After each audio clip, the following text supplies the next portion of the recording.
The year is 480 BCE. The land of Greece trembles beneath the shadow of empire. Xerxes, king of Persia, has come with a host so vast that ancient writers claim the seas themselves groaned beneath his fleets and the earth quaked beneath the march of his armies.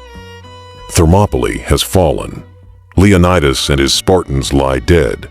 Athens has been burned, its temples reduced to ashes. Greece itself seems doomed to slavery. But hope still floats on the sea. The gathering storm. The Greek fleet, commanded by the Athenian statesman Themistocles, retreats to the narrow straits of Salamis, just off the coast of Athens.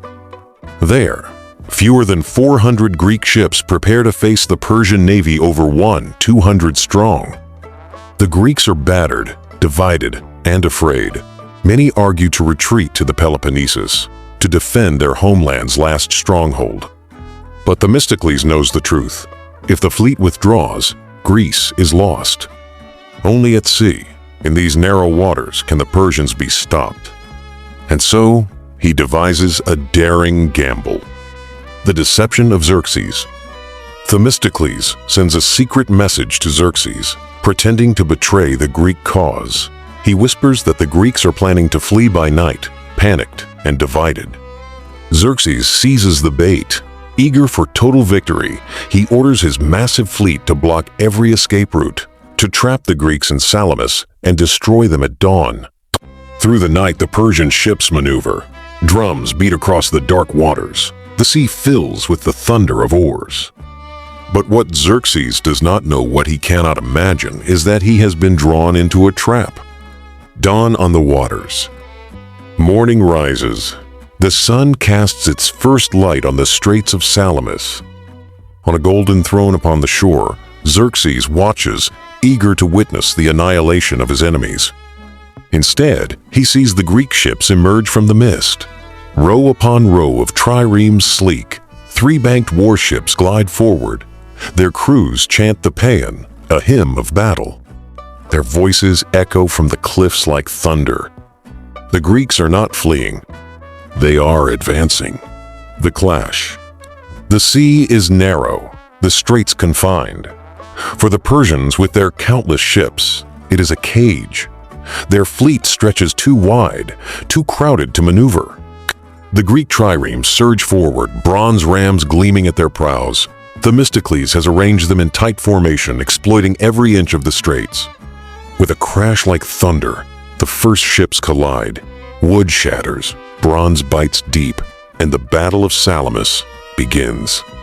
The Persian fleet, caught in its own numbers, descends into chaos. Ships collide with ships, oars splinter, crews shout in confusion. But the Greeks move with discipline. Rowers pull in perfect rhythm.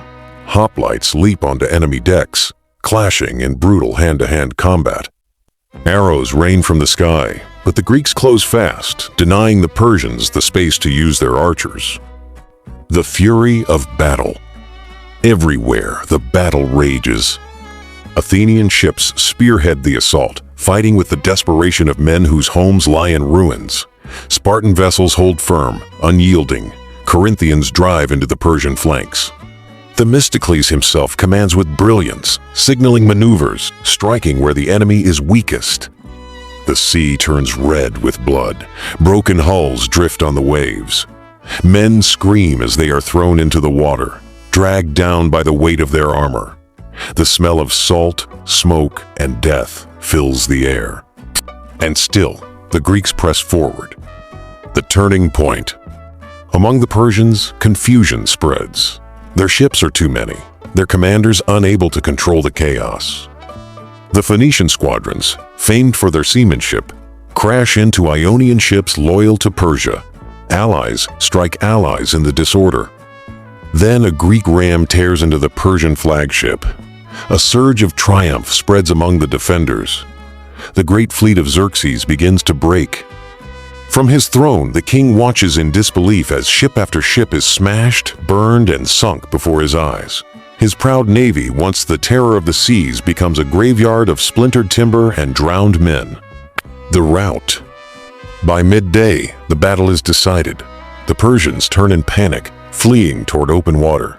The Greeks pursue, striking down the stragglers.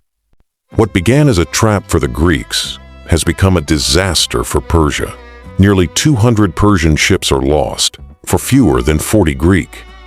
The Straits of Salamis are choked with wreckage, the cries of the dying echoing over the waves. And Xerxes, humiliated, watches the ruin of his navy. His dream of conquering Greece is shattered. The aftermath.